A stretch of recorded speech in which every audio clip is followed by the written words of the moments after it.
घोर कलयुग। कलयुग मतलब अंधकार युग, क्लेश और कलह का युग। वह युग जब सभी की सोच असंतुष्ट होगी और हर कोई मानसिक रूप से दुखी होगा। इस युग में केवल 1/4 धर्म जीवित रहेगा। कलयुग की शुरुआत 3302 ईसा पूर्व में हुई थी। श्रीमद् भागवत पुराण और भविष्य पुराण में कलयुग के अंत का वर्णन किया गया है। हिंदू धर्म और पुराणों के अनुसार कलयुग की आयु कितने वर्ष होगी? हिंदू धर्म और पुराणों के अनुसार कलयुग की आयु पायदिसेस 2000 वर्ष है।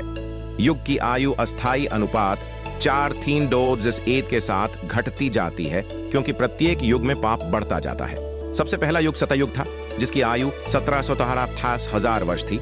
फिर त्रेता युग आया, जिसकी आयु 62,000 वर्ष रही। उसके बाद द्वापर युग आता है, जिसकी उम्र 18,000 वर्ष थी। और अब यह कलयुग चल रहा है, जिसकी उम्र 13,000 वर्ष है। अभी कलयुग का केवल पहला भाग चल रहा है। 2016 तक 5,000 वर्ष बीत चुके हैं। कलयुग के समाप्त होने में अभी बहुत समय है। पुराणों में कलयुग के अंत और अंतिम चरण का उल्लेख किस प्रकार दिया गया है, ये जानते हैं। कलयुग की समाप्ति कब होगी और कैसे होगी? कलयुग युग, जैसा कि हम सभी जानते हैं, वर्तमान युग कलयुग के रूप में जाना जाता है। सनातन धर्म ग्रंथों के अनुसार 4 युग हैं: सतयुग, त्रेता युग, द्वापर युग और कलयुग।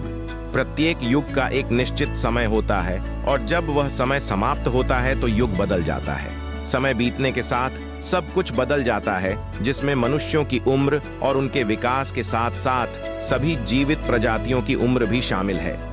तो अब हम वर्तमान युग पर और कल युग के समाप्त होने पर कि यह कैसे समाप्त होगा उस पर चर्चा करेंगे। तो आइए जानते हैं, सनातन धर्म ग्रंथों अनुसार कलयुग का अंतिम चरण कैसे होगा और घोर कलयुग कब आएगा।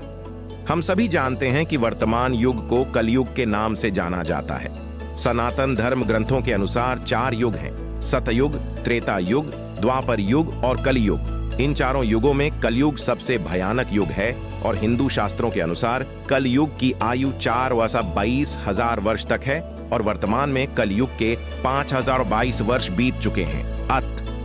आप इससे अनुमान लगा सकते हैं कि कलयुग के कितने वर्ष शेष हैं। आपके मन में भी यह जानने की उत्सुकता होती होगी कि घोर कलयुग कब आएगा। कलयुग एक ऐसा समय है जब पृथ्वी पर चीजें बहुत खराब होंगी। कलयुग समाप्त होने के बाद कलयुग नामक भयानक काल आएगा, जो थोड़े समय के लिए ही रहेगा। इस समय के दौरान इतने पाप होने लगेंगे कि इंसान आपस में ही लड़ने झगड़ने के लिए तैयार रहेंगे। पृथ्वी पर कोई ईश्वर नहीं होगा और मनुष्य बिना किसी नैतिक मूल्यों के रहेंगे। हर कोई स्वार्थी हो जाएगा और भगवान की पूजा करने के लिए कोई जगह नहीं होगी। केवल मृतकों की आत्माएं ही पृथ्वी पर रहेंगी। संसार इतने पाप से भर जाएगा कि आने वाले कलयुग में लोग मनुष्य का मांस खा सकते हैं। धर्म